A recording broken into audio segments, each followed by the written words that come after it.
Seeing Jesus, मतलब हम यीशु मसीह को कैसे देख सकते हैं और यीशु मसीह का दर्शन कैसे मिल सकता है। तो पहले मैं सबसे पूछना चाहूंगा एक एक जनरल आइडिया कि परमेश्वर को देखना या यीशु मसीह को देखना होता क्या है एक्चुअल में। कितने लोगों में से, हम में से कितने लोगों ने एक्चुअली उसको देखा है या फिर हम देखना चाहते हैं। देखना होता क्या है यीशु मसीह को? अच्छा, अगर हम बाइबल में देखें तो कितने लोगों ने एक्चुअली परमेश्वर को देखा है, कितने लोगों ने यीशु मसीह को उसके जी उठने के बाद देखा है। तो हम दो तीन एग्जांपल्स कोशिश करते हैं वचन से कैप्चर करने के। हम जानते हैं कि आदम ने परमेश्वर को देखा, क्योंकि हम जानते हैं वो पहला इंसान था, तो उसने परमेश्वर को देखा, परमेश्वर उसके साथ चलता था, उससे मिलता था। और पुराने नियम में देखें तो मूसा के बारे में ये लिखा हुआ है निर्गमन 33 में कि उसने परमेश्वर की बैक को देखा, परमेश्वर की महिमा में। परमेश्वर ने उसको कवर कर दिया उसके ताकि वो फेस ना देखे, बिकॉज फेस दिखता तो वो जी नहीं पाता, बट उसके बैक, परमेश्वर के बैक को, उसकी महिमा में, उसकी प्रेजेंस को, उपस्थिति को उसने देखा जब परमेश्वर के सामने से गुजरा। और इतना प्रकाश उसके ऊपर आ गया परमेश्वर का कि उसका खुद का फेस प्रकाशवान हो गया। और जब वो नीचे आता है माउंट सनाई से, तो लोग उसको देखते नहीं देख पाते हैं, तो उसको एक वेल डालनी पड़ती है अपने। तो मतलब उस तरह से परमेश्वर को देखने का एक एग्जाम्पल हमारे पास मूसा का है पुराने नियम में, जब साक्षात यानी फेस टू फेस परमेश्वर को देखना उस तरह से। और अगर एग्जाम्पल्स हम कोशिश करें तो हम जानते हैं वचन में कई लोगों ने उस परमेश्वर को उसके एंजल्स के थ्रू देखा, या विजन्स के थ्रू, या ड्रीम्स के थ्रू देखा। तो पुराने नियम में भी ऐसे काफी सारे एपिसोड्स कैप्चर्ड हैं। अब्राहम के लिए लिखा है कि उसने वो 3 लोग उसके पास आए, उनमें से एक मतलब परमेश्वर की तरह से उसने बात करी, एड्रेस किया, तो उसने उस तरह से परमेश्वर को देखा। याकूब ने परमेश्वर के साथ मल्ल युद्ध किया, जो कि एक इंसान के रूप में था। He wrestled with a man who spoke like God. उसने परमेश्वर की तरह बात करी उससे, और फिर उसका नाम इजराइल रखा। तो ये हमने कई एग्जाम्पल्स देखे पुराने नियम में। नए नियम में भी कुछ एग्जाम्पल्स अगर हम कोशिश करें समझने की, तो हम जानते हैं परमेश्वर के जी उठने के बाद और स्वर्गारोहण होने के बाद, आई थिंक सिर्फ पौलुस का एक एग्जाम्पल है जहां पे कि एक परमेश्वर का प्रकाश आया और यीशु मसीह ने उससे मतलब साक्षात बात करी सबके लोगों के सामने, लोगों ने सुना। पौलुस का एक एग्जाम्पल हमें पता है, बट बाकी ज्यादातर एग्जाम्पल्स जो हैं वो विजन्स के थ्रू हैं, या ड्रीम्स में है, या फिर एंजल्स के थ्रू हैं, क्योंकि एंजल ने परमेश्वर की तरफ से बात करी, तो वो हम जानते हैं।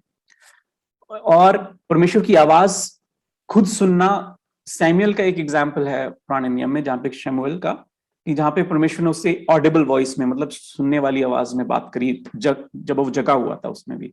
तो ऐसे कई एग्जाम्पल्स हमें पता है जहां पे वचन में लोग, परमेश्वर ने साक्षात यानी फेस टू फेस अपने लोगों से बात करी, या अपनी उपस्थिति उनको दी, अपनी प्रेजेंस उनको फील कराई, या फिर थ्रू विजन्स या ड्रीम्स उनसे बात करी।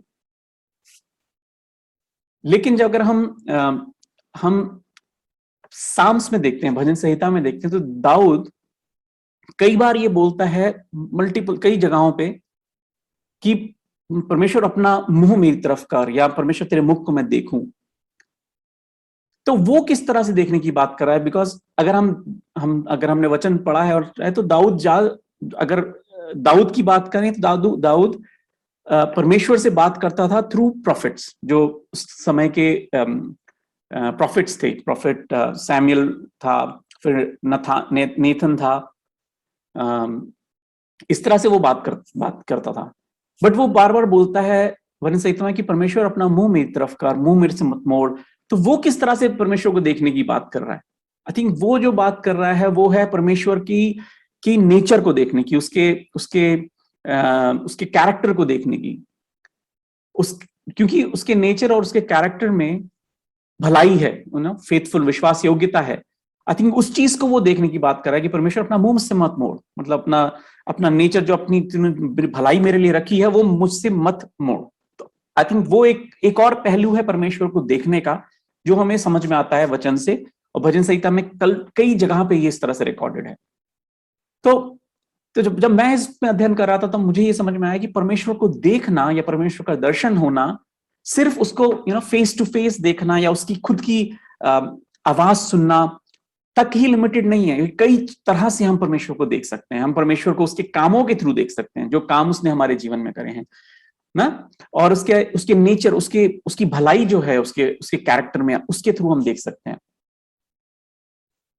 और जब हम कई हमारे सॉन्ग्स हैं, जब हम वो गाते हैं आराधना करते हुए, एक सॉन्ग है जिसमें हम गाते हैं, एक पोर्शन है, तेरा दर्शन हमें मिले, तेरा दर्शन हमें मिले।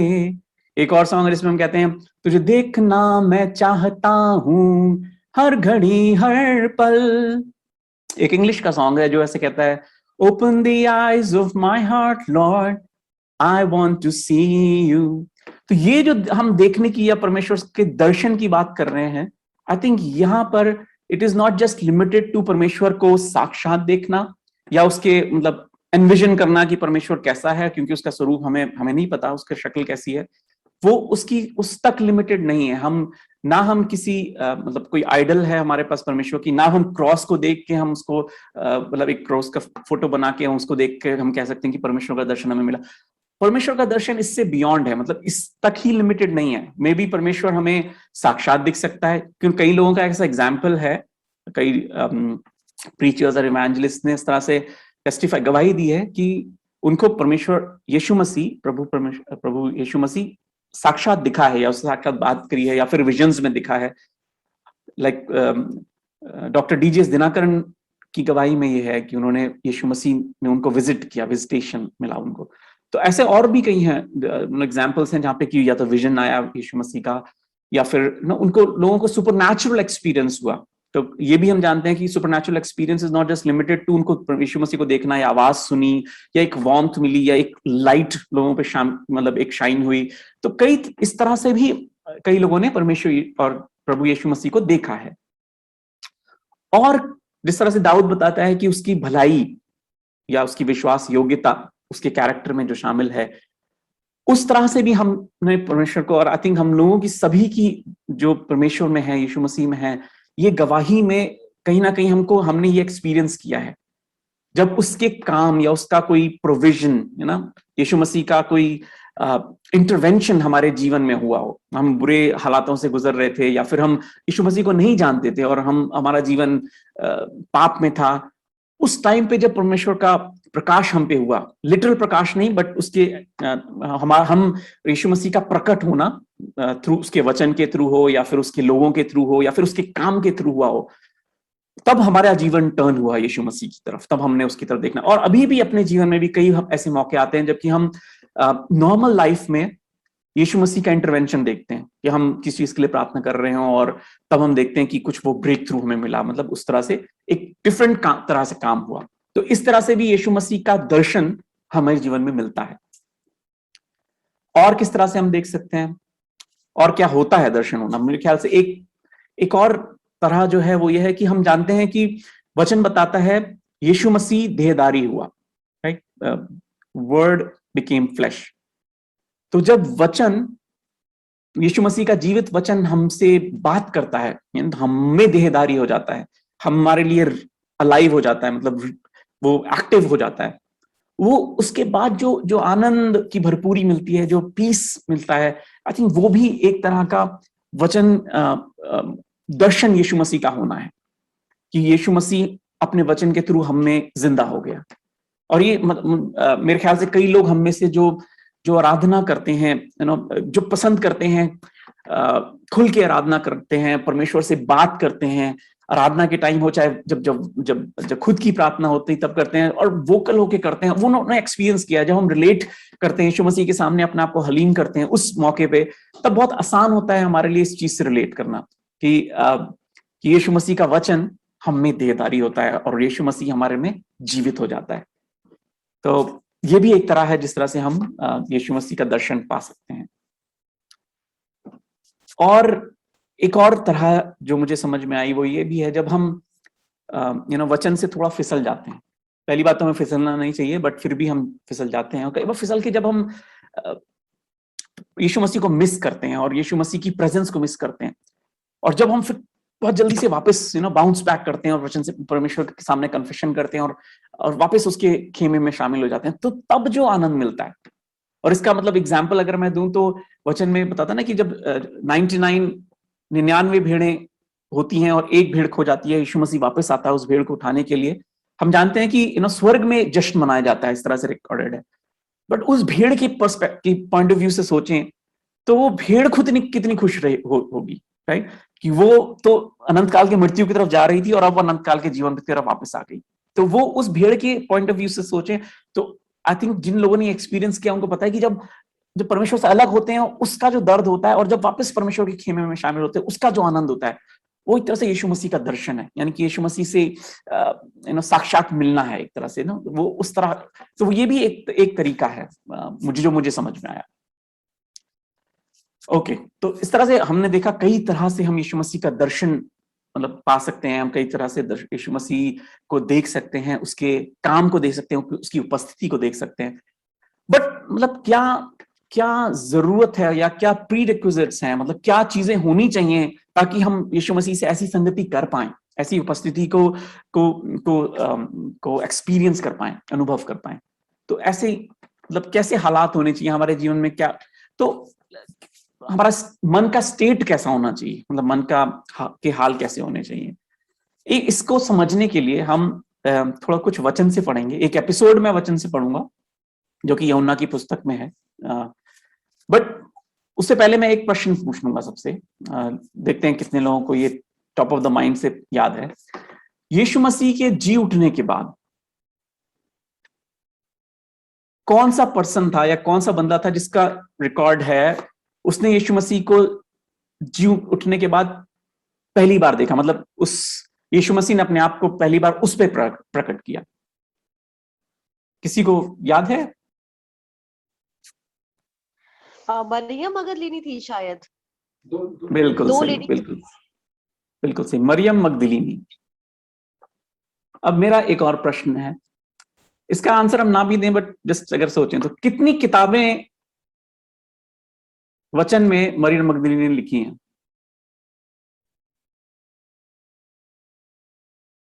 या फिर कितने आश्चर्य कर्म मरियम मगदलीनी के रिकॉर्डेड हैं?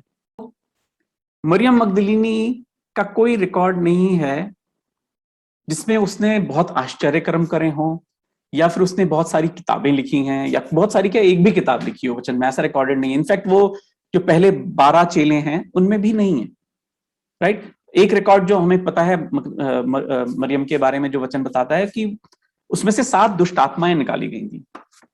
7 दुष्ट आत्माएं निकाली गई थी। आई एज्यूम पहले शायद उसका जीवन पापी रहा हो, और या फिर कुछ प्रॉब्लम्स रही होंगी उसके जीवन में, और जब उसका से आत्माएं निकाली गई तो उसका 180 डिग्री टर्न हो गया यीशु मसीह की तरफ। और अब जब उसका ट्रांसफॉर्मेशन हुआ, जब उसने अपने मन को पलटाया और अब यीशु मसीह की एक तरह से चेला बन गई वो, बट तो फिर उसने पीछे मतलब उसने बहुत बड़े काम नहीं करे, बट उसका फोकस यीशु मसीह था उसके। और हम कैसे ये देख सकते हैं उसको थोड़ा समझने के लिए हम पढ़ेंगे आगे। ये मैं यूहन्ना चैप्टर 20 से 20वें अध्याय से पढ़ूंगा, पहली वर्ष से शायद 18 तक, पहला 2 सेक्शंस हैं ये, और मैं जल्दी जल्दी पढ़ूंगा। उसके बाद फिर हम वापस आएंगे और उसको थोड़ा सा कुछ पॉइंट्स को हम हाईलाइट करेंगे यहां से। तो पहली वर्ष से पढ़ता हूं मैं। सप्ताह के पहले दिन मरियम मगदलीनी भोर को अंधेरा रहते ही कब्र पर आई और पत्थर को कब्र से हटा हुआ देखा। तब वह दौड़ी और शमौन पतरस और उस दूसरे चेले के पास जिससे यीशु प्रेम रखता था आकर कहा, वे प्रभु को कब्र में से निकाल ले गए हैं और हम नहीं जानती कि उसे कहां रख दिया है। तब पतरस और वह दूसरा चेला निकलकर कब्र की ओर चले। वे दोनों साथ साथ दौड़ रहे थे, परंतु दूसरा चेला पतरस से आगे बढ़कर कब्र पर पहले पहुंचा और झुककर कपड़े पड़े देखे, तभी वह भीतर ना गया। तब शमौन पतरस उसके पीछे पीछे पहुंचा और कब्र के भीतर गया और कपड़े पड़े देखे, और वह अंगोछा जो उसके सिर से बंधा हुआ था कपड़ों के साथ पड़ा हुआ नहीं, परंतु अलग एक जगह लपेट कर रखा हुआ देखा। तब दूसरा चेला भी जो कब्र पर पहले पहुंचा था भीतर गया और देखकर विश्वास किया। वे तो अब तक पवित्र शास्त्र की वह बात न समझे थे कि उसे मरे हुओं में से जी उठना होगा। तब ये चेले अपने घर लौट गए, परंतु मरियम रोती हुई कब्र के पास ही बाहर खड़ी रही और रोते रोते कब्र की ओर झुककर दो स्वर्गदूतों को उज्जवल कपड़े पहने हुए, एक को सिरहाने और दूसरे को पैताने बैठे देखा, जहां यीशु का शव रखा गया था। उन्होंने उससे कहा, हे नारी, तू क्यों रोती है? उसने उनसे कहा, वे मेरे प्रभु को उठा ले गए और मैं नहीं जानती कि उसे कहां रखा है। यह कहकर वह पीछे मुड़ी और यीशु को खड़े देखा, पर न पहचाना कि यह यीशु है। यीशु ने उससे कहा, हे नारी, तू क्यों रोती है? किसको ढूंढती है? उसने माली समझकर उससे कहा, हे महाराज, यदि तूने उसे उठा लिया है तो मुझे बता कि उसे कहां रखा है, और मैं उसे ले जाऊंगी। यीशु ने उससे कहा, मरियम। उसने पीछे मुड़कर उससे इब्रानी में कहा, रब्बूनी, अर्थात हे गुरु।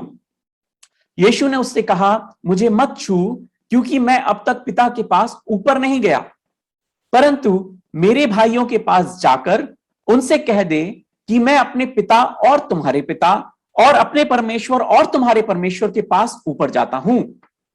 मरियम मगदलीनी ने जाकर चेलों को बताया, मैंने प्रभु को देखा और उसने मुझसे ये बातें कही। Hallelujah, thank you Jesus, hallelujah. तो मैंने जल्दी जल्दी ये एपिसोड पढ़ा ताकि हम लोग का एक कॉन्टेक्स्ट बिल्ड हो जाए, मतलब एक समझ आए कि ऊपर से नीचे एंड में क्या हो रहा है। हमने देखा एंड में मरियम मगदलीनी डिक्लेयर करती है कि मैंने प्रभु को देखा, क्योंकि उसने ही देखा, राइट? हम ये देखा, बट हम will read through it again. एक बार और हम पढ़ेंगे, थोड़ा हल्का पढ़ेंगे और कुछ मेन चीजों को हाईलाइट करेंगे। बट हमने एक चीज, अगर आपने गौर करी हो तो इसमें पतरस और यूहन्ना के पास वो आई है, और पतरस और यूहन्ना पहुंचे हुए चेले हैं, मतलब पहुंचे मतलब सबसे करीबी चेलों में से हैं। 12, पहले 12 में मरियम नहीं है, हमें पता है। पहले 3 में, क्योंकि हम जानते हैं पतरस, यूहन्ना और याकूब को यीशु मसीह थोड़ा सा स्पेशल प्रिविलेज, मतलब उनके सबसे करीबी थे, तो वो जहां भी ले जाते थे उन तीनों को जरूर ले गए। मतलब एक दो जगह पे हमने देखा, ट्रांसफिगरेशन के लिए देखा हमने, और भी जगह हमने देखा कि जहां वो इन तीनों को ले गए अपने साथ। उन तीनों में से भी 2 सबसे प्रोमिनेंट, सबसे बड़े जो जो परमेश्वर के चेले थे, सबसे करीबी, यहां तक कि जॉन, यूहन्ना खुद ही डिक्लेयर करता है उसकी किताब में, इस बुक में, कि वो चेला जिससे यीशु मसीह प्रेम करता था। तो उसको कैसे पता चला? बिकॉज उसको पता था ना, उसको पता होने के लिए होना चाहिए कि वो सबसे यीशु मसीह के काफी करीब था। तो दोनों, पतरस और यूहन्ना जो बहुत करीबी थे, उन दोनों पर भी यीशु प्रकट नहीं हुए। यीशु ने पहला प्रकट जो हुआ दर्शन, वो मरियम मगदलीनी को हुआ है। तो मरियम मगदलीनी का status as the choicest of disciples बहुत बड़ा नहीं था, लेकिन उसका पैशन लॉर्ड के लिए, उसके मन, उसका हृदय अपने परमेश्वर के, उसका भाव, उसका प्रेम यीशु मसीह के लिए इतना था कि यीशु मसीह का प्रकाशन उस पर हुआ। और हम जानते हैं कि उसने, परमेश्वर ने पतरस को अपना मैसेंजर बनाया, बोला कि जाके मेरी भेड़ों को सर्व कर। लेकिन मरियम मगदलीनी को बोला कि पतरस, यानी उसके अपने डिसाइपल्स को, कि उनको जाके मेरा मैसेज दे, जबकि वो दोनों आके विजिट करके जा चुके हैं। यीशु मसीह ने उनको नहीं बोला, बट मरियम को एज ए मैसेंजर, अपना गवाह बनाया। पहला गवाह मरियम बनी टुवर्ड्स देयर डिसाइपल्स, अपने यीशु मसीह के चेलों के लिए। तो ये देखिए मरियम का स्टेटस कैसा एलिवेट कर दिया यीशु मसीह ने, कैसा एक और ही अलग स्टेटस दे दिया। बट हम इस पे आएंगे, बट मैं थोड़ा सा जंप कर गया, but I want to come back to this. तो मैं थोड़ा थोड़ा हल्के हल्के करके पढ़ता हूं हम सबके लिए। बट हमें ये समझ में अगर आया हो कि क्यों यीशु मसीह ने उस पर अपने आप को रिवील किया, क्योंकि उसका खुद का भाव डिफरेंट था। मरियम का एटीट्यूड कुछ डिफरेंट था, उसका प्रेम यीशु मसीह के लिए कुछ डिफरेंट था। ओके, तो अब हम जब मैं इस चीजों में वापस हम चलते हैं, एक दो चीजों में, बट उसके लिए एक प्रीरिक्विजिट है हमारे लिए। मैं कई बार जब अध्ययन करता हूं वचन को, तो मैं इस तरह से करता हूं, मेरा को, और मैं रिकमेंड करूंगा कई लोगों को, शायद पास जेम्स ने भी पहले बोला हो, कि हम उस सीन का, उस पार्ट का, उस एपिसोड का हिस्सा बने, उसमें खुद शामिल हों। तो अगर हम वहां पे शामिल होंगे, उन लोगों में एक सामने अपने आप को देखेंगे, उसमें इंक्लूड करेंगे, तो वो चीज हमारे लिए पुराना, पहले हुआ नहीं, वो अभी होता हुआ रियल लाइफ सीन हो जाएगा। तो इस तरह से हम इसको पढ़ते हैं और थोड़ा सा एंजॉय करने की कोशिश करते हैं, थोड़ा सा ड्रिल डाउन करने की कोशिश करते हैं, समझने की कोशिश करते हैं। तो पहला वर्स मैं पढ़ता हूं, उसमें हमने इसमें लिखा है, सप्ताह के पहले दिन मरियम मगदलीनी भोर को अंधेरा रहते ही कब्र पर आई। तो पहली चीज जो मुझे स्ट्राइक करी यहाँ पे, मरियम मगदलिनी, और हम अगर और गॉस्पेल्स में भी पढ़ें तो हमें समझ में आएगा कि ये मरियम अकेली नहीं है, यहाँ पे एक दो स्त्रियां और भी हैं साथ में। बट अगर हम सब गॉस्पेल्स में देखें तो एक चीज कंसिस्टेंट है कि मरियम मगदलिनी जरूर है, और सबसे पहले उसका नाम रिकॉर्डेड। तो मरियम मगदली तो जरूर थी, बाकी और औरतें भी थी, बट शी वाज जो सबसे इंपॉर्टेंट रही है, इसलिए उसका नाम बार बार हर जगह रिकॉर्डेड है। तो मरियम मगदलिनी को पहले तो जब वो अंधेरा होते ही उस कब्र पे आई, क्या उस कब्र का एड्रेस उसे पता था? वो किस कब्र में यीशु मसीह को डाला गया है, क्या उसको पता था? हाँ, पता था। इस गॉस्पेल में क्लैरिटी नहीं है, बट दूसरे गॉस्पेल्स में बताया गया है कि जहां पे कि जो ये जगह है जहां पे यीशु मसीह को क्रूसीफाई किया गया था, गोलगोथा, उसके पास में ही जो एक टूम थी, वहां एक कब्र थी जहां पे यीशु मसीह के शव को रखा गया था, और ये स्त्रियों ने वो उसको देखा था। तो अगर मैं इस तरह से कहूं तो मरियम मगदलीनी उन आखिरी लोगों में से थी जिन्होंने यीशु मसीह को कब्र में दफनाते हुए देखा था। और फिर जब वो अगला दिन उसका आया तो उसके बाद भी वो पहले लोगों में से थी जो यीशु मसीह को देखना चाहती थी, यानी यीशु मसीह के कब्र पे पहुंची। वो क्यों पहुंच रही थी वो भी एक जगह लिखा है, क्योंकि उसने और बाकी स्त्रियों ने मिलके स्पाइसेस और परफ्यूम्स यीशु मसीह के केव के टूम के लिए बनाए थे, मतलब मसाले और इत्र वगैरह। और वो अगर मैं बोलूं फ्राइडे को ये हुआ था, फ्राइडे इवनिंग को, तो उनको वो बना रही थी और वो शायद लाना भी चाहती थी, बट बीच में शबद का दिन आ गया और इस वजह से वो नहीं कर पाई, क्योंकि वो रेस्ट का डे था। उसके बाद जैसे ही उसको नेक्स्ट मौका मिला, जैसे शबद का दिन खत्म होते ही पहले उसका मौका मिला, अंधेरा रहते ही वो वहां पहुंच गई। तो उसको आप क्या बोलेंगे? मतलब उसका वो बॉइलिंग पैशन हम देखने की कोशिश कर रहे हैं, समझने की कोशिश कर रहे हैं कि वो परमेश्वर से दूर नहीं रह पा रही थी। मतलब लास्ट पर्सन थी ऑलमोस्ट परमेश्वर को दफनाते हुए देखने के लिए, और फर्स्ट पर्सन थी वापस पहुंचने के लिए जहां यीशु मसीह को जाके वो देख पाए, राइट। और अगर हम थोड़ा सा और थोड़ा ब्रॉडली देखें तो उसने वैसे ये अगर हम बाइबल में पढ़ें तो और कहां पे ऐसा लिखा है कि एक जन अंधेरा रहते ही अपने परमेश्वर से मिलने अलग जाता है? तो ज्यादा ज्यादा दिमाग की जोर नहीं, हम जानते हैं यीशु मसीह ऐसा करता था, राइट। यीशु मसीह अंधेरा रहते ही अपने पिता से मिलने के लिए वो अलग जाता था, वो एक सॉलिटरी प्लेस में जाके परमेश्वर से बात करने जाता था। मेरे ख्याल से शायद मरियम ने भी वहीं से सीखा हो कि अंधेरा रहते ही अपने परमेश्वर के पास जाओ, सुबह का होने का भी वेट, डॉन होने का भी वेट मत करा। तो उसने वो यहाँ पे हम देखते हैं। थोड़ा सा आगे बढ़ते हैं। और पत्थर को कब्र से हटा हुआ देखा, तब वह दौड़ी और शमौन पतरस और दूसरे चेले जो यूहन्ना हम जानते हैं आकर कहा।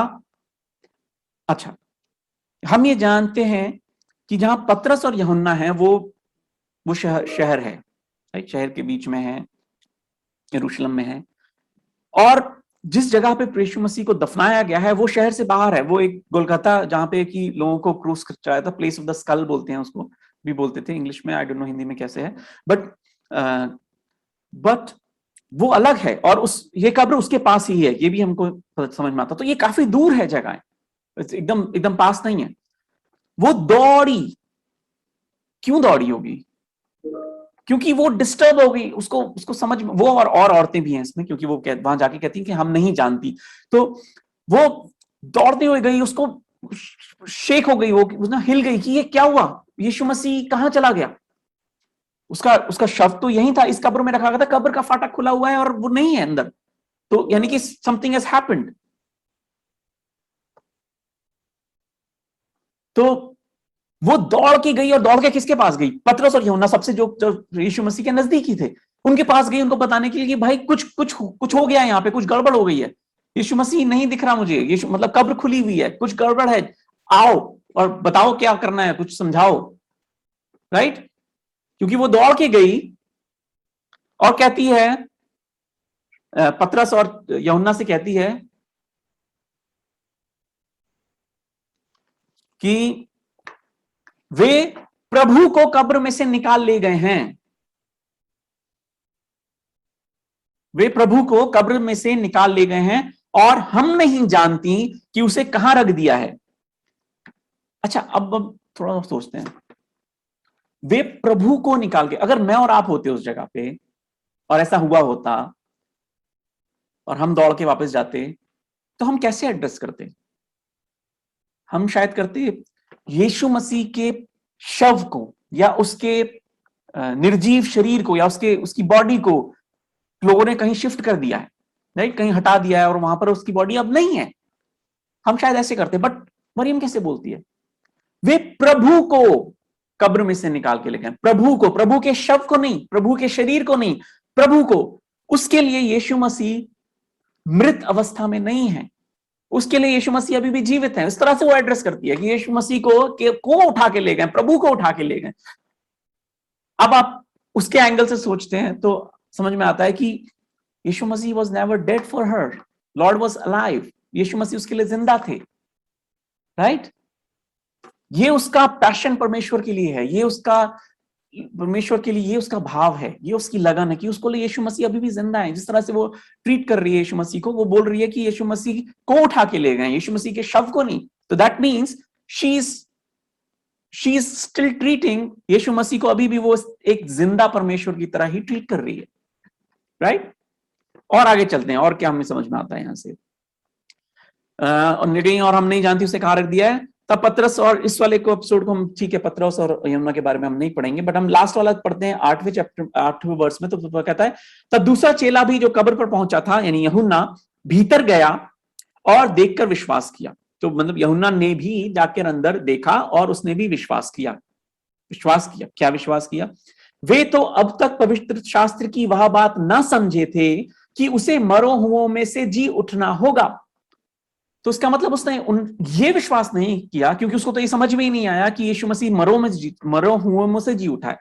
उसको क्या समझ में आया कि यीशु मसीह कब्र में नहीं है, राइट। उसको ये तो समझ में नहीं आया क्योंकि उसमें लिखा कि ये बात उस पर अभी जाहिर नहीं हुई है कि वो यीशु मसीह जी उठा है। तो इसका मतलब अगर वो जी उठा नहीं है तो मृत अवस्था में है, मृत अवस्था में ही किसी और ने उसको शिफ्ट कर दिया है। अब वो अंदर नहीं है, ये उसको विश्वास हो गया कि वो कब्र के अंदर नहीं, राइट। फिर उसके बाद उनका रिएक्शन क्या था? अब उनका रिएक्शन ये था, तब ये चेले अपने घर लौट गए। यीशु मसीह नहीं है, ये सुबह आके मरियम और स्त्रियों ने भी देखा और वो घबरा गई। उन्होंने देखा, अरे यीशु मसीह नहीं है, मेरा प्रभु नहीं है, यीशु मसीह नहीं है यहाँ पर, उसको तो यहां होना चाहिए था, यहां छोड़ा था हमने। वो हिल गई, वो दौड़ के गई और भाई सबको बताने की कोशिश कर रही है क्या हुआ। और जो सबसे दो करीबी थे, पतरस और यूहन्ना, वो आते हैं, वो भी दौड़ के आते हैं, नो डाउट एक्साइट, मतलब एक तरह से उत्सुकते, हुआ क्या। देखा, अंदर जाके देखा, और देखते क्या है कि यीशु मसीह नहीं है। विश्वास किया कि यीशु मसीह नहीं है, लेकिन कुछ उसके बाद किया नहीं। उसके बाद वो अपने घर चले गए। पता नहीं, मतलब शायद सोच रहे होंगे अब हम प्रार्थना करेंगे तब यीशु मसीह प्रकट होगा, व्हाटएवर, मुझे नहीं पता उन्होंने क्या सोचा, बट वो अपने घर लौट गए। बट मरियम ने क्या किया? आगे पढ़ते हैं 11वें वर्ष में। परंतु मरियम रोती हुई कब्र के पास ही बाहर खड़ी रही और, एक मिनट, परंतु मरियम रोती हुई कब्र के पास ही बाहर खड़ी रही। मरियम रोती हुई कब्र के पास ही, मरियम कब पहुंची कब्र के पास? क्योंकि मरियम को लास्ट हमने कहां देखा था? हमने पतरस और यूहन्ना के पास देखा था जब वो उनके पास बताने गई थी, राइट। अब वो कब्र पे कब आ गई? अगर वो कब्र पे आ गई तो उसका मतलब, और उतने टाइम में ही आ गई जबकि पतरस और यूहन्ना वहां पे थे, तो वो भी दौड़ के आई होगी। तो दौड़ के सुबह पहले गई, आई थिंक वो पैदल गई अपने शहर के बीच से कोलकाता से दौड़ के आई, दूर था, दौड़ के आई एक्साइटेड होके, और मतलब परेशान होके, हिल के। और औरतें भी आई शायद उस टाइम, क्योंकि वो कहती है हम जानती नहीं, बताया। पतरस और यूहन्ना दौड़ के गए, इनके पीछे वो भी दौड़ के गई क्योंकि वो पहुंची हुई है। जब वो लोग निकले तो वो तब भी वहीं पर है। कहती है, क्या लिखा है, रोती हुई कब्र के पास ही बाहर खड़ी रही। वो दोनों ने देखा, शायद वो भी हिल गए, और हिल के उनका रिएक्शन था कि वो वापस गए अपने अपने घर। मरियम का रिएक्शन क्या था? पहले तो दौड़ के गई फर्स्ट टाइम, सेकंड टाइम में इन दोनों बुला के लाई, उसको लगा होगा दोनों कुछ तो करेंगे, उन्होंने कुछ खास करा नहीं, खुद वो ही रोती रही और वो परेशान रही, राइट। रोती हुई कब्र के पास ही बाहर खड़ी रही। और अब क्या किया उसने? ये दोनों आए, चले गए, इन दोनों ने जाके अंदर देखा क्या? अब उसने लिखा, और रोते रोते कब्र की ओर झुककर, इंग्लिश में लिखा है कि she went right inside the टूम। तब उसने अंदर देखा, शी मतलब अंदर क्या है, इन लोगों ने जो देखा, इन लोगों ने मिस किया या उनको नहीं दिखा यीशु मसीह। मैं भी जाके देखती हूँ कि भाई मेरे अब शायद यीशु मसीह आ गए हो, आई डोंट नो, मतलब उसको क्या लगा, उस कन्विंस है कि वो बाकी दोनों को भी नहीं मिला तो नहीं अंदर, राइट, उसको पता है कि यीशु मसीह अंदर नहीं हो, बट एक बार फिर से देखती हूँ कि वो पैशनेट हार्ट है, उसका हृदय ऐसा परमेश्वर से प्रेम करता है, मतलब इतना व्याकुल है कि कुछ तो हो, कहीं दिनों से बौखलाहट के कैसे मैं यीशु मसीह को देखूं, मुझे कहीं से तो पता चले यीशु मसीह गया कहां, अंदर जाके फिर से देखती है, देख रही है कहां, और जब वो देखती है तब क्या होता है, तब दो स्वर्गदूतों को उज्जवल कपड़े पहने हुए, एक को सिरहाने और दूसरे को पताने बैठे हुए देखा।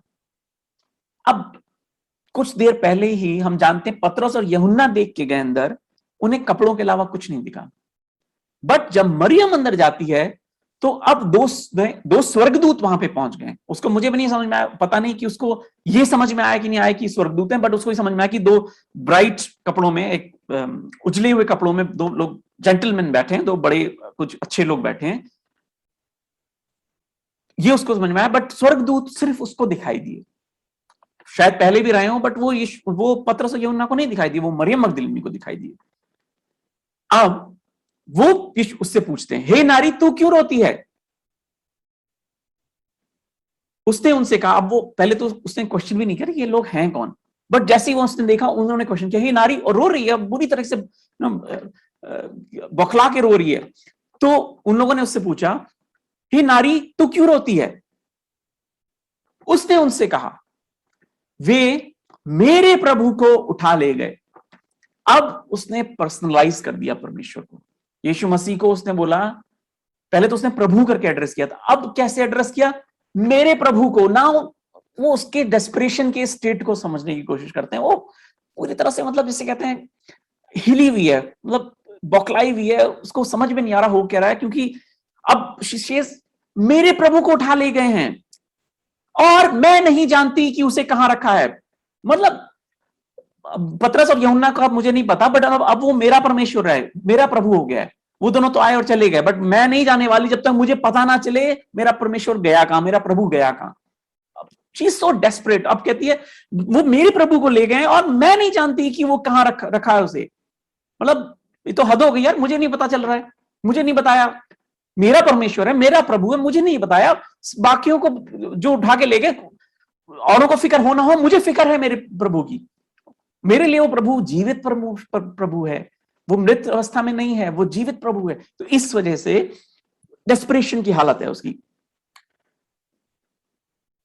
और यह कह के वह पीछे मुड़ी और यीशु को खड़े देखा, पर ना पहचाना कि वो यीशु। अब यीशु जिंदा होके उस पे अपने आप को प्रकट करते हैं, इन द सेंस यीशु उसको मिलते हैं, लेकिन उसका स्टेट ऑफ माइंड ऐसा बौखलाया हुआ है कि वो यीशु को मसीह को पहचानती नहीं है, उसकी समझ और बुद्धि अभी खुली नहीं है, सब वो बंद हो गया, उसको सिर्फ एक ही, उस जिस अवस्था में छोड़ के गई थी, आई थिंक वो अवस्था में कहां गया वो यीशु मसीह, बट वो यीशु मसीह सामने आ गए हैं, उस पर ये प्रकट नहीं हुआ कि यीशु मसीह है, खुद बोलते हैं तब भी उसको समझ में नहीं आता। और कैसे एड्रेस करती है यीशु मसीह को? समझती कि वो माली है। अब भाई माली तो पेड़ पौधों के पास होगा ना, केव के अंदर, कब्र के अंदर क्या करेगा आगे? अब उसको कुछ, वो बस माली समझती है, और कहती, और किस तरह से बोलती है, उसने माली समझकर उससे कहा, हे महाराज, यदि तूने उसे उठा लिया है तो मुझे बता कि उसे कहां रखा है और मैं उसे ले जाऊंगी। अब तो वो माली का ये नया काम हो गया कि मतलब लोगों के मृत, मतलब शरीरों को उठा के कहीं और ट्रांसफर करें। मतलब सोचिए वो इस डिस्परेशन की कंडीशन में कि उसको समझ ही में नहीं आ रहा कि मैं किससे क्या बात कर रही हूं। माली से एक्सपेक्ट कर रही है, माली, महाराज कहती, सर, मतलब माली को भी एक ओहदा कि सर, अगर आपने उसको, यानी तुमने अगर कहीं उसको शिफ्ट कर दिया तो बता दो कहां रखा, मैं ले आऊंगी। भाई मैं 4 लोगों को इकट्ठा करूं या मैं खुद ही कंधे पे उठा के ले आऊं? मतलब Lord was a full grown man, right, हम जानते हैं कि अकेली तो नहीं, but look at her condition, उसको उसकी स्टेट में अगर हम समझने की कोशिश करें तो ऐसी बौखलाई हुई है कि भैया बस बता दो कहां है, लाने का काम मेरे पे छोड़ दो, तुम लेके गए हो कोई बात नहीं, लाऊंगी मैं, या मैं ले जाऊंगी मैं आई विल हैंडल दैट, बस इतना बता दो कि कहां रखा है। That is the level of passion that she has. उसका परमेश्वर के लिए उमड़ता हुआ प्रेम हम देखते हैं। सो मच सो कि अब यीशु मसीह से रहा नहीं गया, यीशु मसीह ने कहा कि भाई उसका नाम लेके उसको बुलाया मरियम, और उसकी आंखें एक तरह से खोली। तब एकदम से उसके ऊपर यीशु मसीह का रेवलेशन हुआ, और अब दर्शन उसको, एक्चुअल दर्शन परमेश्वर का हुआ। उसने समझ, उसको पहचान हुई कि ये ही यीशु मसीह है। वो कहती है हे गुरु, राइट। फिर यीशु मसीह का ऑब्वियसली उसने देख लिया, तो अब वो वापस जाती है। यीशु मसीह उसको बोलते हैं कि तू मेरी गवाही दे। मेरे चेले तो डेफिनेटली मेरे गवाह बनेंगे, मैं बताऊंगा उनको, बोलूंगा बाद में, और पूरी दुनिया में मेरे मेरे गवाह ठहरेंगे, पर तू मेरी गवाह मेरे चेलों को ठहर। तू जाके उनको मेरा मैसेज दे, तू मेरी टेस्टिमनी उनको दे कि मैं जिंदा हो गया हूं। कितनी, मतलब ये देखिए आप, उसका ओहदा कैसे लॉर्ड ने एलिवेट किया, because of her love, because of that burning passion. उसके उस तरह के प्रेम को देख के यीशु मसीह ने उसको वो ओहदा दिया। Okay, hallelujah. तो ये मैं इस वचन से, हम मरियम की लाइफ से हमने कुछ देखा और समझने की कोशिश करी कि ऐसा क्या होना चाहिए कि हम परमेश्वर का दर्शन मिले। दर्शन कई तरह से हो सकता है, वो भी हम समझ चुके हैं। यहाँ पे वो फिजिकल देखने की बात हो रही है, बट हम कई तरीके से यीशु मसीह को देखते हैं। बट यीशु मसीह को देखने के लिए ऐसा हार्ट, ऐसा हृदय होना, ऐसा मन, ऐसा भाव होना, ऐसी लगन, ऐसा प्रेम होना, वो जरूरी है। तो अगर हम वो हमारे अंदर होगा, तो हम, कोई लिमिट नहीं है, परमेश्वर किस तरह से हमें रिवील करेगा हमें पता नहीं। मरियम की लाइफ को देख के और इस एपिसोड स्पेशली को देख के, और क्या क्या होना चाहिए हमारे जीवन में, ताकि हम परमेश्वर की प्रेजेंस, उसकी उपस्थिति, उसका दर्शन हमारे लिए नेचुरल हो जाए, मतलब इजी हो जाए, हम परमेश्वर को अपने साथ लेके चल सकें, उसकी कंपेनियनशिप हमारे साथ हो। तो हम कुछ देखेंगे प्रैक्टिकल एप्लीकेशंस, मतलब किस तरह से हम इस चीज को अपने जीवन में अप्लाई कर सकते हैं। तो पहली चीज जो देखते हैं, और हम बार बार देख रहे हैं, कि एक पैशन होना चाहिए यीशु मसीह के लिए, राइट। हमारे पास वो हृदय होना चाहिए, वो हृदय में भाव होने चाहिए यीशु मसीह को, कि यीशु मसीह से मिलना है, यीशु मसीह को देखना है, यीशु मसीह के साथ चलना है। तो वो पैशन होना चाहिए, राइट। फिर एक एटीट्यूड ऑफ वर्शिप होना चाहिए, एक आराधना वाला मन होना चाहिए हमारे पास। हम अगर देखें तो वो क्यों आना चाहती थी यहाँ पे, वो पहले वो फर्स्ट प्लेस में आ क्यों रहे थे? वो आ रहे थे क्योंकि वो मसाले और परफ्यूम यीशु मसीह के लिए लेके आने वाले थे, आ रहे थे, मतलब इनफैक्ट वो बनाए थे उन लोगों ने। तो ये परफ्यूम या इत्र जो है, वो जो सुगंध के बारे में बताता है, और वचन हमें सिखाता है कि हमारा वर्शिप, हमारी आराधना, हमारा स्तुति जो है, वो हमारे परमेश्वर के लिए एक तरह से सुगंधित, सुगंध की तरह है, स्वीट फ्रेग्रेंस की तरह है, इंसेंस की तरह है। तो वो एटीट्यूड ऑफ वर्शिप हमारे पास होना चाहिए। परमेश्वर के पास हम आने की एक चाहत होनी चाहिए। Lord, I want to worship you master. मैं तुझसे 1-to-1 साक्षात मिलना चाहता हूँ। उस आराधना के मोड में मिलना बहुत आसान होता है परमेश्वर से, जब उससे हम साक्षात, हम 1-to-1 बात कर सकते हैं। और क्या प्रीरिक्विजिट है? एक ये है कि हमारा यीशु मसीह के साथ रिश्ता होना चाहिए। हमें पता तो हो हमारा परमेश्वर है कौन, राइट। पर्सनल रिलेशनशिप एक यीशु मसीह के साथ होना चाहिए। हमारा रिलेशनशिप हमारे पास्टर के थ्रू नहीं, हमारे वाइफ्स का हस्बैंड्स के थ्रू नहीं, बच्चों का अपने माँ बाप के थ्रू नहीं, सबका 1-to-1। परमेश्वर मेरा परमेश्वर है। वो बोलती है मेरा प्रभु, पतरस और यूहन्ना का प्रभु नहीं, मेरा प्रभु। मेरा प्रभु कहाँ है? मेरा प्रभु। वो मेरा प्रभु होने के लिए जरूरी है कि हमारा एक उसके साथ उस तरह का रिश्ता हो, जब मैं बोल सकूं कि माय लॉर्ड, माय सेवियर ना। हम गाना गाते हैं, my Jesus my saviour, Lord, there is none like you. It has to be my Lord, मेरा परमेश्वर, मेरा प्रभु यीशु मसीह, मेरा उद्धारकर्ता, मेरा प्रभु, मेरा मास्टर। वो रिश्ता होना चाहिए, वो जरूरी है, ताकि हम एक्सपीरियंस कर सके अपने परमेश्वर की उपस्थिति को, उसको, खुद को। एक और चीज जो हम सीखते हैं यहाँ पे इससे, कि जब चीजें सही ना भी चल रही हो, कई बार ऐसा मौके हमारे जीवन में आते हैं कि इंग्लिश में कहते हैं I have written like chips are down, मतलब चीजें सही नहीं चल रही हैं। ब्रेक थ्रू जिसके लिए हम वेट कर रहे हैं, या एक जॉब प्रमोशन हो, चाहे मतलब लोगों का, बच्चों के एग्जाम्स का रिजल्ट्स हो, मतलब लॉट ऑफ थिंग्स, कई चीजें जो हम प्रैक्टिकल में देखते हैं, जहाँ पे कि हो सकता है कई चीजें सही ना चल रही हो, हमारा बिजनेस सही नहीं चल रहा है, रिश्तों में दरारें हैं, lot of things could be there जब सही नहीं चल रही हैं।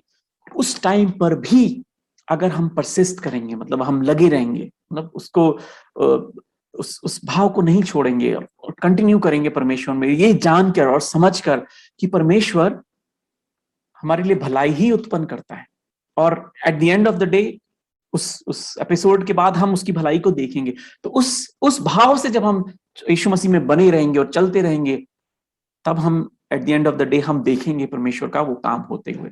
तो जैसे कि हम इसमें देखते हैं, राइट, कि जब उसको कुछ समझ में भी नहीं आ रहा कि हो क्या रहा है परमेश्वर, it would have been easy for her, right, कि उसके लिए आसान होता कि जैसे यूहन्ना और पतरस वापस अपने घर चले गए, वो भी घर वापस जाती हूँ, कहती मैं भी प्रार्थना करके देखती हूँ। बट नहीं, she didn't settle for that. उसने उसके लिए वो मानने को तैयार नहीं थी। वो उसको चाहिए था कि यीशु मसीह उसको चाहिए, राइट। उसको यीशु मसीह के बगैर उसको मजा ही नहीं आ रहा था। मतलब उसको एक क्या ना, उसको सुकून ही नहीं था। She didn't have peace. तो उस तरह का कि lord if you are not there it's not gonna work for me, I want to see you. तो वो परसिस्टेंस हम देखते हैं कि यार बाकी लोग चले गए, मतलब लोग बोल रहे हैं उसको कि तू किसको ढूंढ रही है, कहाँ, बट वो नहीं, she is not willing. In fact मुझे नहीं पता सेकंड टाइम जब वो दौड़ के आई तो क्या वो अकेली थी या फिर बाकी औरतें भी उसके साथ आई हैं, क्योंकि उसके बाद तो फिर वो कहती कि I have seen the lord, we have seen the lord वाला नहीं है, तो मुझे पता नहीं, मतलब honestly. But what I am saying is कि वो डेस्परेशन, वो परमेश्वर को अपनी नजरों से दूर ना जाने देना, मतलब वो था उसका जज्बा इस तरह से था। तो ऐसा कुछ हमें जब भी हमारे जब मौकों पे जब चीजें सही नहीं चल रही हैं, तब भी ये एटीट्यूड रखना, वो हमारे को यीशु मसीह का दर्शन at the end of the day देगा। और हमने ऑलरेडी ये देखा, मैंने बोला भी है कि अपने परमेश्वर से दूर ना रह पाना, यू नो, और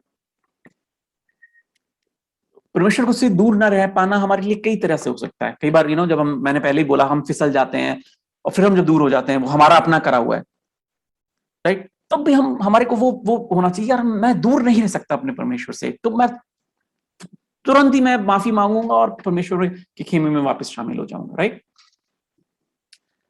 ज्यादा देर दूर रहना हमें गंवारा ही नहीं होगा, राइट। उसके वचन से फिसलना, पहले चीज तो ये है कि उसके वचन से हम गिरे ही ना, मतलब उसके वचन को, स्टैंडर्ड को अपहोल्ड करें अपने जीवन में, उसके वचन के नियमों को, उसके वचन के स्टैंडर्ड को अपने जीवन में हम मेंटेन करें। अप्स एंड डाउन्स के जिससे भी आए, कितनी परीक्षाएं क्यों ना आए, उस पर हम, पहली बात तो हम सेटल ही ना हो कि यार परमेश्वर कुछ देर के लिए तू मेरे से दूर हो जा और मैं मतलब 2 नंबर का काम कर लेता हूं, या मैं कुछ सब स्टैंडर्ड काम कर लेता हूं, उसके बाद में फिर से मैं आ जाऊंगा, कोई बात नहीं। तो वो एटीट्यूड नहीं, वो एटीट्यूड कि लॉर्ड तू मेरे साथ है, इस गलत काम में मैं करूंगा, मेरे से होगा ही नहीं जब तू मेरे साथ होगा, राइट। तो मैं अलाउ ही नहीं करूंगा अपने आप को अलग होना यीशु मसीह की प्रेजेंस से, ताकि मैं कुछ और उल्टा सीधा करूं। तो उस तरह से परमेश्वर को अपने साथ, अपनी साइट से, मतलब अपनी आंखों से दूर ना करना बिल्कुल भी, तब हमें परमेश्वर का दर्शन होता रहेगा। और अगर हम हो भी जाए, मैंने बार बार ये बोला कि तो उस कंडीशन में अपने आप से घृणा करेंगे, मतलब मैं उस कंडीशन में ज्यादा रह ही नहीं सकता कि भाई परमेश्वर की प्रेजेंस को इतना मिस करना कि एक दिन भी अगर मैं उससे अलग रहूं कि I am missing the best part of my life, उस तरह से कि मैं परमेश्वर, मैं मुझसे गलती हो गई बट मैं तुझ में वापस आना चाहता हूं, मैं उस कंडीशन में तुझसे अलग रह ही नहीं सकता, मुझे गंवारा ही नहीं है, मेरा मन, मेरी कॉन्शियंस मुझे अलाउ ही नहीं कर रहा, मतलब मैं मर जाना पसंद करूंगा इससे बनस्पत इससे कि मैं तुझसे अलग रहूं। तो उस तरह से उस सिन को हेट करना, या उस लॉर्ड की प्रेजेंस से अलग रहने को हेट करना, वो एटीट्यूड होना वो जरूरी है। और परमेश्वर का रेवलेशन, यीशु मसीह का रेवलेशन हम में होना चाहिए, राइट। और ये हमारे मसीही जीवन की बुनियाद है कि हमारा यीशु मसीह का रेवलेशन या का प्रकट होना का दर्शन, वो हमारे साथ होना चाहिए। और ये मैं बोल रहा हूं कि जब मैंने पहले भी बोला कि जब हमारा टर्न अराउंड होता है यीशु मसीह की तरफ, हम पहले पाप में चल रहे होते हैं और फिर जब पहली बार हम लोग यीशु मसीह में आए, तब भी शायद ऐसे ही, राइट, कि हम दूर जा रहे थे यीशु मसीह से, बट फिर कुछ ऐसा हुआ, हमारे मन में चेंज आया और हम 180 डिग्री टर्न हमने लिया और यीशु मसीह की तरफ हम ट्रांसफॉर्म हो गए। अब जब हम ट्रांसफॉर्म हो गए तो एक रेवलेशन यीशु मसीह का आया, जिसकी वजह से हम ट्रांसफॉर्म हो गए, राइट।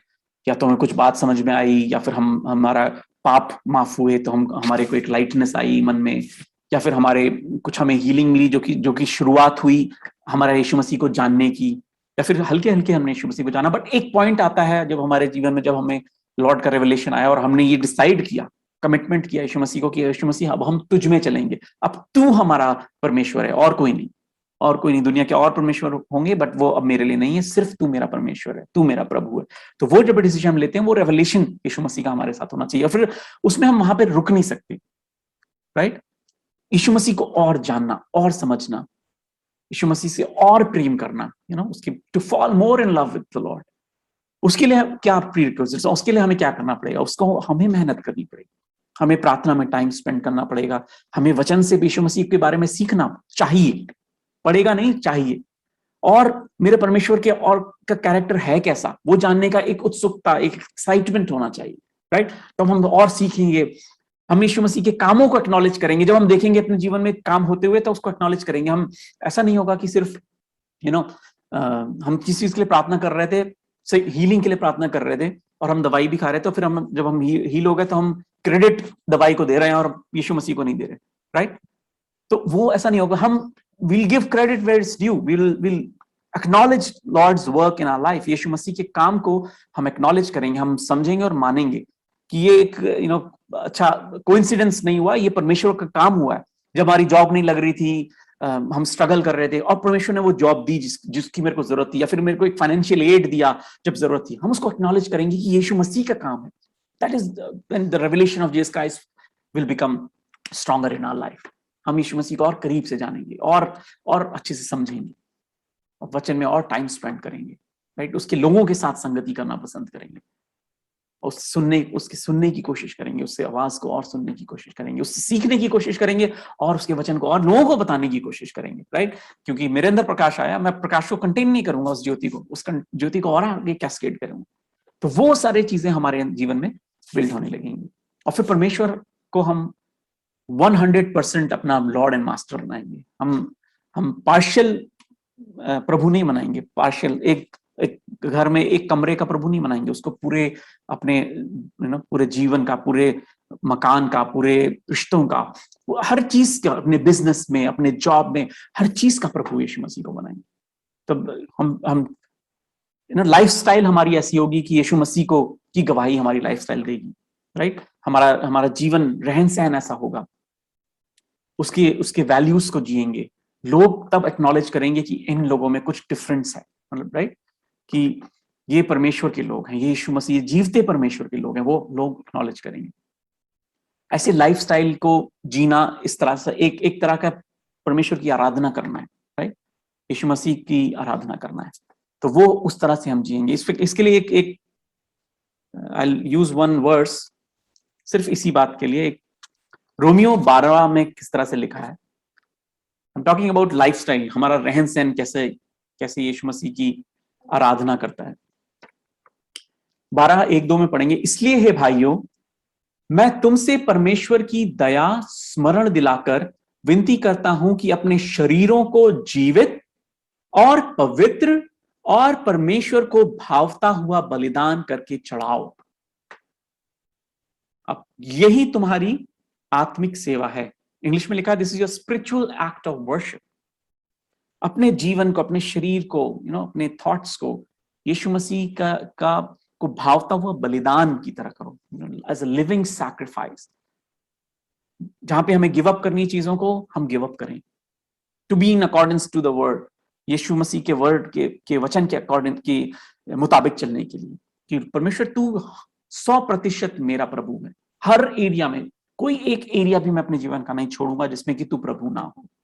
वो ट्रांसफॉर्मेशन, वो लेवल ऑफ ट्रांसफॉर्मेशन हमारे अंदर होना चाहिए। हम देखते हैं, राइट, मेरी की लाइफ में, मरियम की लाइफ में, पहले शायद उसकी लाइफ ऐसी नहीं रही होगी, बट जब उसमें से वो इविल स्पिरिट्स निकली, उसका लाइफ ट्रांसफॉर्म हो गया। अब उसके जीवन में यीशु मसीह के अलावा और कुछ नहीं, यीशु मसीह, उससे अलग रहना उसको गंवारा ही नहीं है, उसको मंजूर ही नहीं।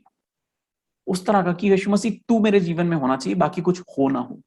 That is that level of dedication, वो that spiritual act of worship, वो आत्मिक आराधना जो हमारे जीवन से। और आगे पढ़े तो इसमें और लिखा है 2nd वर्स में, इस संसार के सदृश ना बनो, इस संसार की तरह ना, उसके स्टैंडर्ड के अकॉर्डिंग मत रहो, परंतु तुम्हारे मन के नए हो जाने से तुम्हारा चाल चलन भी बदलता जाए। यानी हमारा चाल चलन हमारे मन की तरह हो जाए। हमारा मन, जैसे यीशु मसीह ने अपना पैशन, अपना प्रेम हमारे में डाला है, वो हमारे जीवन में पूरे चाल चलन में, रहन सहन में दिखने लगे।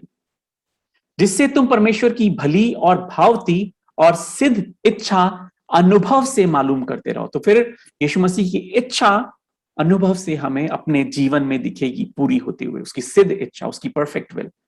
तो परमेश्वर की इच्छा के अकॉर्डिंग जीना, I mean this is all boils down to कि परमेश्वर की इच्छा, उसकी कॉलिंग हमारे जीवन से पूरी हो, जो उसका पर्पस है, जो उसका मकसद है हमारे जीवन से, वो पूरा हो। तो ये मेरा मैसेज था, this was about seeing Jesus. I hope हम लोग इसको कर पाए। सारी चीजें नई नहीं है, हम जानते हैं इन सब चीजों को। एक सॉर्ट ऑफ मैं एज अ रिफ्रेशर यूज कर रहा हूं कि हम परमेश्वर के वचन पे चलें, उसको 100% अपना जीवन दें। हमारा जीवन जो है वो एक आत्मिक सेवा हो और उसकी मर्जी को, उसके मकसद को अपने जीवन में पूरी करें। ये हमारा मोटो होना चाहिए, ये हमारे जीवन का आधार होना चाहिए। Should be the base line for our lives. तो ये मेरा मैसेज था। Thank you. आई होप ये हम सबको हमारी मदद करेगा परमेश्वर के साथ क्लोजर वॉक, मतलब एक उसकी उपस्थिति में उसको साथ लेके चलने में, और परमेश्वर के दर्शन अलग अलग तरीके से हमारे जीवन में होने के लिए। So thank you for patient listening. God bless you all.